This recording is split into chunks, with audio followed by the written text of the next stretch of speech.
Hello lovely people, it's Candy here, and today I am going to do a video response to the lovely Natalia over at Ouroboros with her video about misunderstanding the Three of Hearts with the tag heartbreak. So today I am thinking about this card.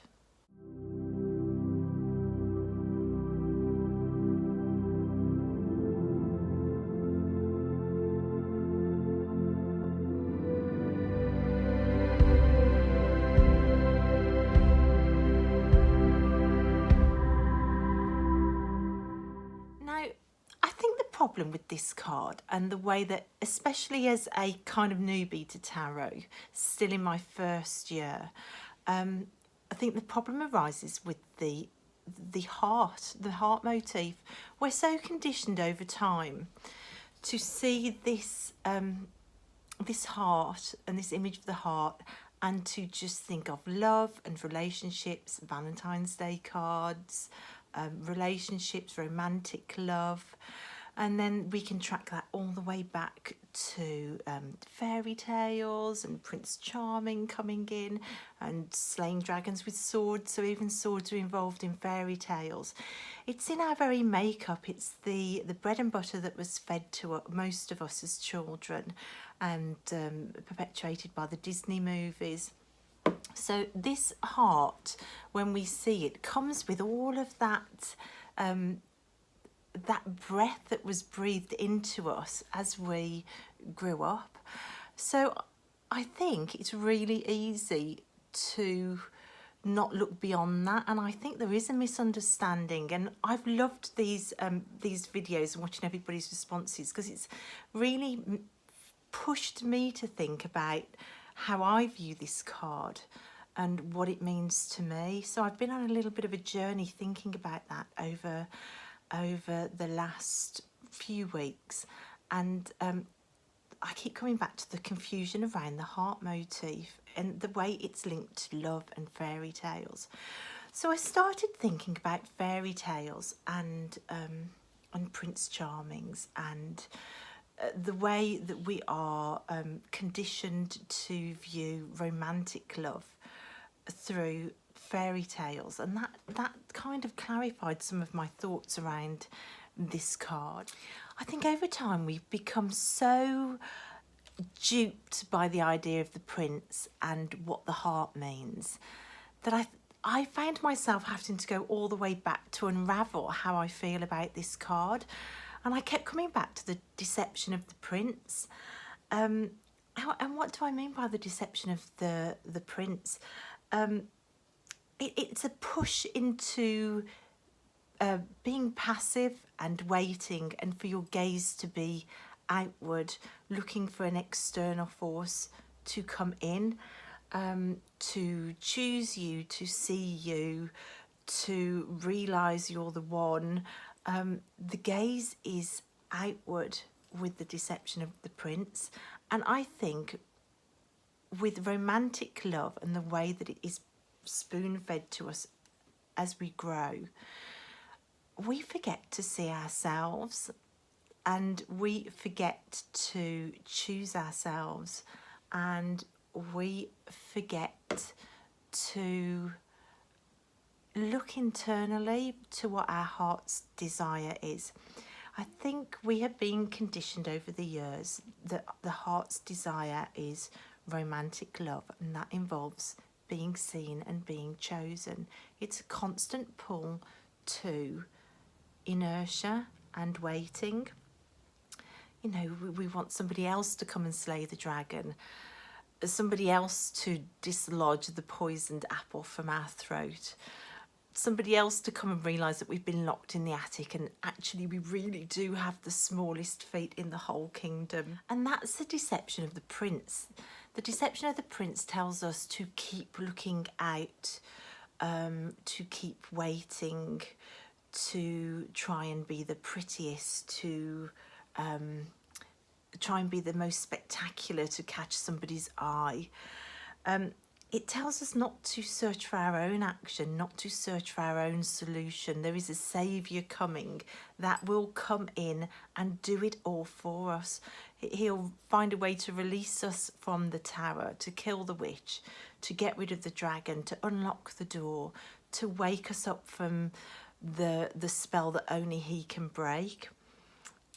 And we're made powerless by that waiting. We're shut off to our own power, and we're often shut off to our own desires. It's a blinding. The deception of the prince can, in some lives, blind you and cut you off from your own power. And it's a deception that is very much tied up in the imagery of the heart. As shut off as a sleeping princess inside an enchanted castle surrounded by a impenetrable thorn bush. This imagery and this culture can do that to us. So it's not surprising when you see a heart pierced by swords that you are bringing all that baggage, consciously or subconsciously, with you to this card. And that was my relationship with fairy tales until I read this incredible book, which is my #1 all-time favourite book I've ever read.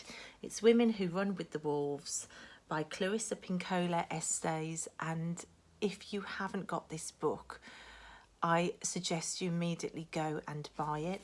It's been read many times by me, and it is life-changing. And what she does is she takes fairy tales and traditional tales and folk tales from varying traditions, and she breaks down those tales so that every character within the tale is an aspect of your own personality and persona and ego. And she shows you how fairy tales, yes, they have lots of varying characters, but they're all a part of you. Each character becomes a part of who you are. And if you read story and tales, bearing that in mind, it transforms them into incredibly useful stories for just to live a more full and a whole life and to be aware of yourself more. I just found this book breathtaking. In fact, I even did some artwork, and I've grabbed one. This is due to disappear off to a new home soon. But this was an ink drawing I did based on her tale of Bluebeard, on her retelling of the story of Bluebeard. And it's called His Beard Isn't Really That Blue. And it's kind of a exploration of how sometimes our blue beards can be external forces, but often they're internal battles as well. We have our own inner blue beard. And this was a piece I did exploring that, which is an ink drawing. So you can see it really impacted me, the book, because I started doing artwork from it. And it got me thinking again about this card and fairy tales and the way that Clarissa views fairy tales. And if we are all of the characters in a fairy tale, then what aspect of us is the prince? What aspect of us could help us come at this card slightly differently? So immediately you're called to action. The passiveness is gone. The outward gaze is gone. It's an internal gaze, and you need to start getting busy. What were the prince's jobs? The slaying of the dragon, that's now on you because you're now the prince. So your own demons, your own generational curses coming down through the through your DNA, your breaking of generational circles, your addictions and your inner critic telling you that you're no good. All of these internal dragons, that's on you. That's on you to slay. And that love to end all loves, that one relationship that you're waiting for, summed up by the Valentine's Day card sent out in hope with the big heart on the front. that's you. You're your own love story. Self-love. Start loving yourself. Love yourself with the 5 stone weight gain. Love yourself when you failed at something. Love yourself for trying. You have to be your own love story. If you become the prince, pick yourself up after that new shitty betrayal and dust yourself off and love yourself regardless. Even if you were duped, love yourself. Break your own spells. Don't wait for somebody to come and kiss it away. If you have repetitive patterns and compulsions to repeat certain behaviours, and you can see that playing out through past histories in your family, then grab that generational curse and rip it up. That's on you. Nobody's going to come along and kiss you awake. Don't keep acting out the same shit show over and over again. That spell is in your DNA. Find it and break it. Don't reenact it over and over. Have your boundaries in place, know your core values, and don't keep putting your finger on the spinning wheel. Don't fall back into a sleep when you've uncovered stuff. Do the work and heal. The prince is you, and Clarissa's book made me rethink everything that had been spoon-fed to me around this heart image. So you've become the prince, and you know that any enchanted hedge you find covered in thorns that you can break down, and that you are your own saviour. So what does the heart then become?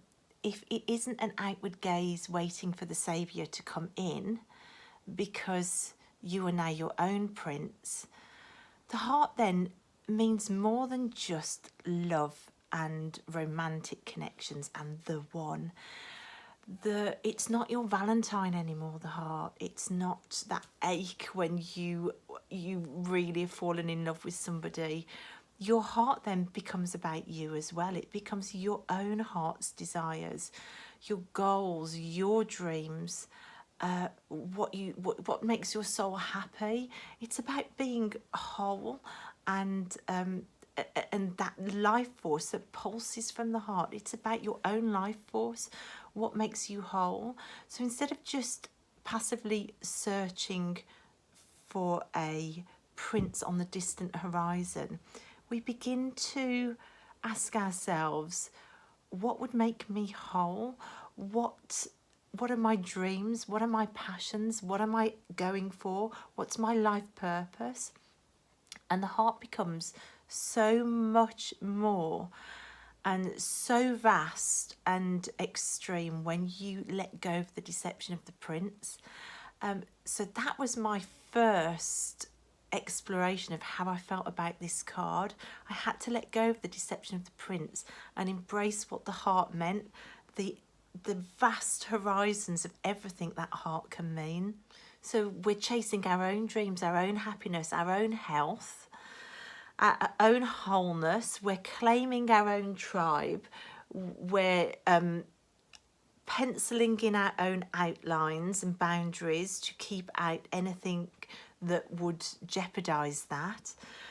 We're no longer duped by the prince. We've integrated the prince into who we are, and that means a huge responsibility for your own happiness, which fundamentally is what's going to bring you real joy. And it's the deception of the prince, not only with the heart imagery, but the swords coming in, that I think creeps into this card. So you've got the heart imagery for a start, but the external swords coming in, it just speaks of that prince deception. It's something external that came in. It's something that was done to us. It's been done to our heart.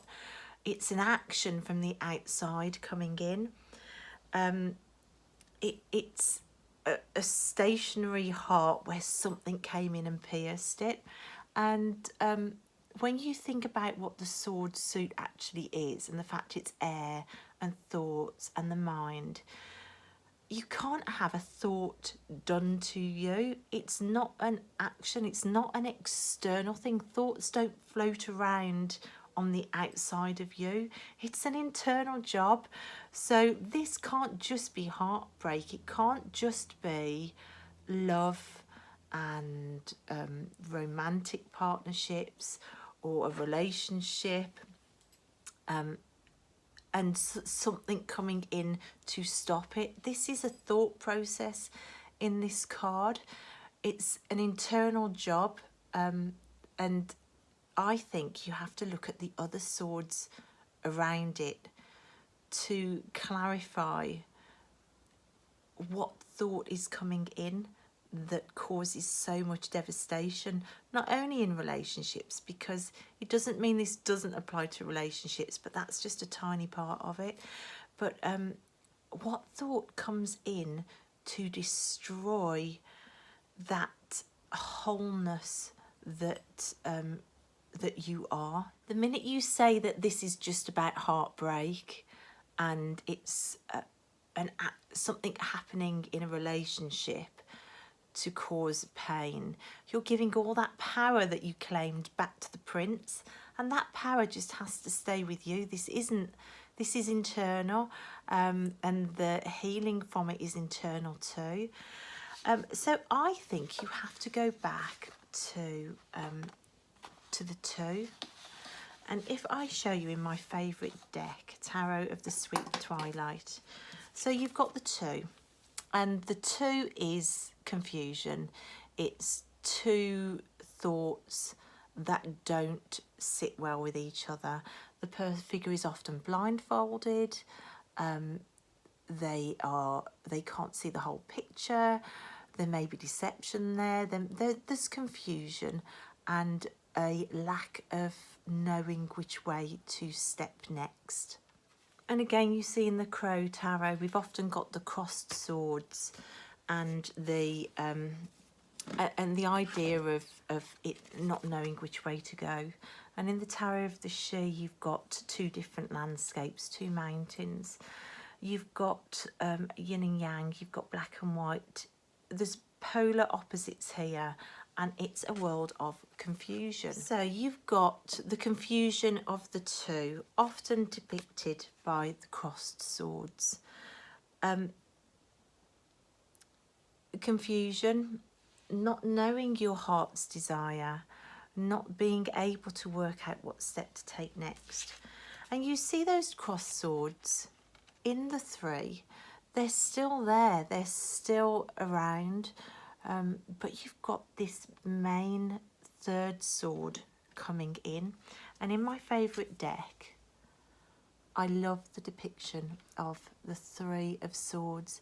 You've got the cross on her heart, and this time it's drawn on, the cross swords are drawn on, it's X marks the spot, and she's actually holding the dagger of the 3rd sword. She's holding the handle, and she's actually pushing the sword in herself. It is that 3rd thought, coming in that takes you beyond the confusion of the 2. It's your thought, it's not an external action. It's a clarifying thought that brings devastation. That's what I see the 3 as. It's a clarifying thought that brings about a soul loss. The idea of a soul loss rather than a heartbreak encompasses that bigger landscape that I talked about letting go of the idea of the prince and what that heart signifies. A soul loss implies a complete change of landscape. It's a thought coming in that stops everything and changes the whole trajectory of where you are heading. And that doesn't mean heartbreak to me. That 3rd sword coming in and getting rid of the confusion, it's a clarity of something that will change your direction. It will change who you think you are. It will rip out your soul and demand that you start again. The 5 of Cups is sorrow, that's heartbreak. And we've all been heartbroken. We've had those relationships where it didn't work out. It might take us a few months to get over it. We might cry about it for a day and then think, well, it wasn't worth it. But it's not changing the landscape. With the third sword coming in, this is a sword that changes the landscape. On this card, the mountains are now covered in blood. The crows are eating her soul. It's changed the landscape. We had mountains here that weren't covered in blood. It's changed everything. In the Crow Tarot, it sticks more to a traditional meaning. There is a crow watching his mate fly away. So that speaks more of that romantic love. And I think it does it a disservice that the Tarot of the She doesn't. The Tarot of the She embraces that bigger landscape of what your heart being pierced can mean. It's the thought that finally got rid of the cognitive dissonance of the two, where you've got two thoughts that you just can't marry up. One thing doesn't fit with the other thing in play, and we've often, I'm sure it's not just me that's been in those places where we're so confused because we think one thing but that can't possibly be right when another thing is happening.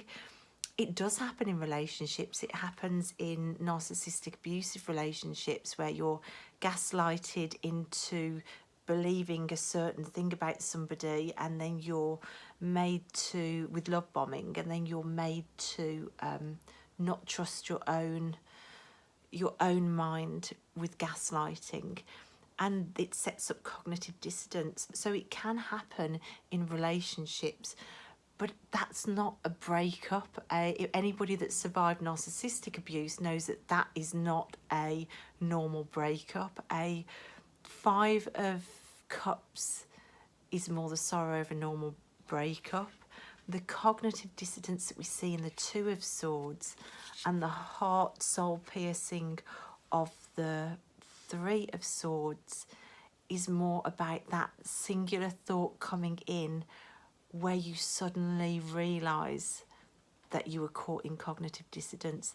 This is the thought that hurts, but that's really, really needed. It's the thought that makes you realise that you were being told that black was white, and really black isn't white. Black is black and white is white. It's the thought that opens your eyes to the very worst of a situation.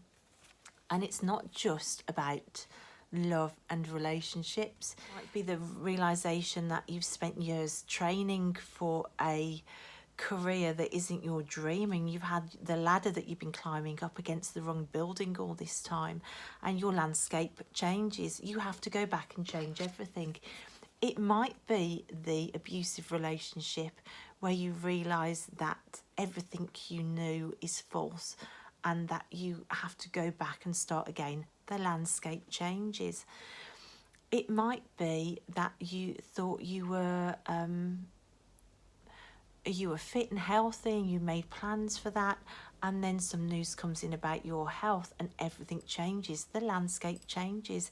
It's about losing your dreams, losing your identity, losing your soul. It's the heartbreak of that thought that hurt. It's the thought that resolves the confusion of the 2, and no wonder it's followed by the need to rest of the 4, because when you've gone through something like this, you go into mourning and grief and a need to hide away, and I think these 3 together, I think they do work together, and for me that helped me to clarify what I did really feel about that. This is the sink to the floor moment when you realise truth, and it's also about self-trust. It's about trusting your gut and being brave enough to say, wow, that's really, really shitty, but I'm not going to fool myself about that anymore. I'm going to let that thought come in, even if it destroys everything, because that's the thought that needs to come in. Facing up to the unspeakable truth that you've been dreading facing, that's where growth and courage comes in, but it's also where real change comes in. So I think to view this just as heartbreak is giving all of your power away. It's giving your power away in the first instance by allowing something else to be the prince and allowing your gaze to be external. But it also gives away your power of trusting your gut, of facing truth, of doing what needs to be done, of seeing what needs to be seen. And I think that's why I pulled the Bluebeard picture to show you, because in this story, the woman doesn't want to see what needs to be seen. There are whispers, and her sisters say, no, don't, there's something odd about him, there's something weird, there's something dangerous here. And all she said was, no, his beard isn't really that blue. And his sisters would go, no, look, he's got a blue beard, for goodness sake, just see the truth. And she just replied, no, his beard isn't really that blue. And it was only when she opened the door with the key she was forbidden to use that she realised that there were corpses in there, and the key started bleeding. And being brave enough to open that door and to use the key was her stepping away from naivety into her power to face the truth that needs to be seen, to let that thought in that needs to be thought, even if it destroys everything. And that's what that third thought coming in is. It's the thought that gets rid of the confusion. It's the lack of naivety. It's stepping into womanhood that is brave enough to ask questions and to face answers. And that's why I love this depiction of it. I love it. Her hand is on that blade herself. And it's a shift into a different type of womanhood or manhood. You know, this applies to both genders. Both genders have to face up to truths sometimes that need to be seen and thoughts that need to be thought. And sometimes we do need it. I think confusion is a massive red flag. If you're confused in a situation and it can't be clarified, I think that's often a red flag that there is a thought somewhere that needs to be thought, especially in relationships. If you're going back to the relationship aspect of this card and that the more traditional heartbreak, meaning, if there is confusion in a relationship and that can't be sorted with a few conversations, then there needs to be a thought of, why am I confused? What's going on here? Why can't this confusion be clarified? And then that third thought needs to come in. And it's often more than just the Five of Cups heartbreak. It's normally something that destroys the landscape. So the soul loss of the Three of Swords, the soul loss where your hand is on the dagger. This is the thought that needs to be thought, the thought that gets rid of the confusion, the thought that changes the landscape, and the self-trust and the shedding of naivety that we all need to walk through that journey. And it's normally a journey that hurts like hell, but it is so much more than heartbreak. It is a journey to self-trust and real power and real movement towards your own dreams. So yeah, the Three of Swords, more than just heartbreak, and your own hand is on the dagger. I hope that made sense. Thank you so much to Natalia for these tags. The dialogue that I have absorbed from watching other people's videos has been brilliant. As a newbie, I wonder at what point I can stop saying newbie. I wonder when I can feel right to not say that I'm a newbie at tarot. Anyway, that aside, but the dialogue coming in that I've absorbed has been so useful to prompt me to explore some of these cards and what they mean, because it is easy to get swept away in that first book description and to leave it at that. With 78 cards to remember, it is, you're just so grateful you remembered one. And it takes a while to get brave enough to stop and rethink it for yourself. But I don't know if anybody agrees with my take on it. I don't know if anybody disagrees. I'd love to know your thoughts in comments down below on whether any of that resonated, or whether you feel differently, or whether you disagree. Yeah, just open a dialogue. That's why Natalia started these tags, and it's just fascinating to springboard off each other. I will leave Natalia's link down below. I'm also going to leave the wonderful Grace over at Mary Grace Farren's video as well, because it was her video that initially made me think of the journey of the 2 to the 3 to the 4, which was really impactful in me making my own decisions about what I thought about this card.